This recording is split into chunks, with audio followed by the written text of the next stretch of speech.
Okay, let's unpack this. Imagine staring down a mountain of debt that is just so massive that, I don't know, working 5 jobs for 1,000 years wouldn't even pay the interest. Yeah, just impossible math. Right, impossible. And that is exactly how the theological text we're doing a deep dive on today, which is titled Talking About Jesus, that's how it views the baseline of human existence.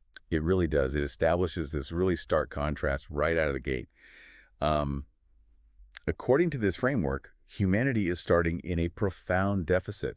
I mean, the text literally describes the speaker as a, quote, wretched and miserable sinner. Wow. Yeah, someone who falls drastically short of the required righteousness. But then it immediately juxtaposes that spiritual bankruptcy against a God whose love is, well, steadfast and patient. Right, a God who actively pursues the rebellious. Which brings us to the mechanics of that insurmountable debt, Because in the real world, if you owe millions, extreme budgeting isn't going to save you. No, definitely not. The only way out is if someone else just willingly steps in and absorbs that crushing cost. And that dynamic is really the beating heart of this text.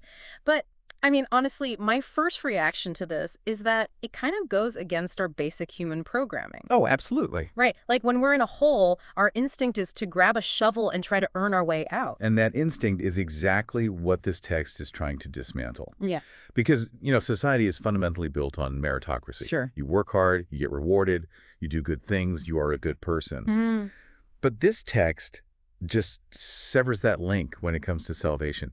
It argues that attempting to buy your way out of this specific debt with your own moral currency isn't just ineffective. Yeah. It actually misses the entire point of the cross. And here is where it gets really interesting to me, because the text goes out of its way to target the things we usually use to validate ourselves. Right, doesn't hold back. It explicitly states, and I'm reading this here, my good works cannot wash away my sin. My religious efforts cannot make me righteous. Yeah, it completely levels the playing field. It really does. It takes our achievements, our knowledge, our reputation, and our possessions, and it just calls them all totally useless for purchasing forgiveness. It insists that only a divine sacrifice is sufficient. But what does that sacrifice actually entail in this context? Well, the text emphasizes both the physical brutality and the theological weight of that sacrifice. So it depicts Jesus as the spotless lamb who willingly endured being mocked and beaten, pierced and nailed to a cross for the unholy. Let's pause on that phrase for a second, spotless lamb, because I feel like that can sound a bit opaque to a modern ear. That's a fair point. So it's a direct callback to ancient sacrificial systems, Okay. where an animal had to be physically flawless to be offered to God. So in this framework, it means a perfect sinless substitute was required to, absorb the penalty for an imperfect humanity. Oh, I see. Yeah, and the text makes the definitive claim that this specific sacrifice, Christ's blood, is more precious and effective than anything else the world has to offer. But wait, if my achievements and even my religious efforts bring like zero currency to the table, doesn't that just leave a massive void? Or worse, doesn't that give people a free pass? Right, the free pass argument. Yeah, like if your actions don't buy your salvation, what's stopping someone from just doing whatever they want? And that is the classic pushback against this theology.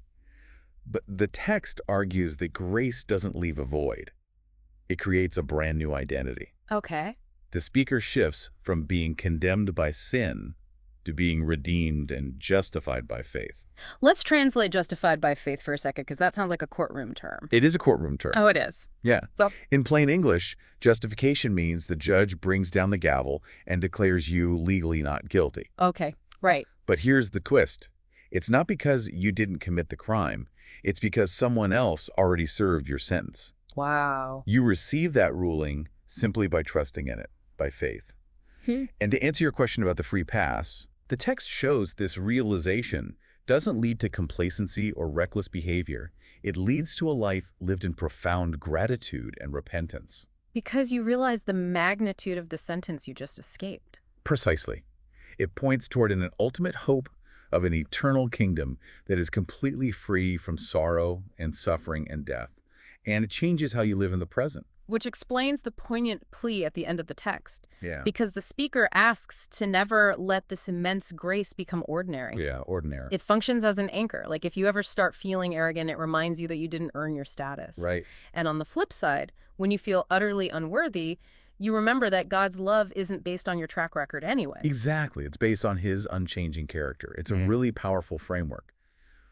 We are looking at a system of faith where ultimate hope relies entirely on Christ's finished work, bypassing human achievement altogether. Which brings us right back to that insurmountable debt we started with. The claim here is that it's paid. It's done.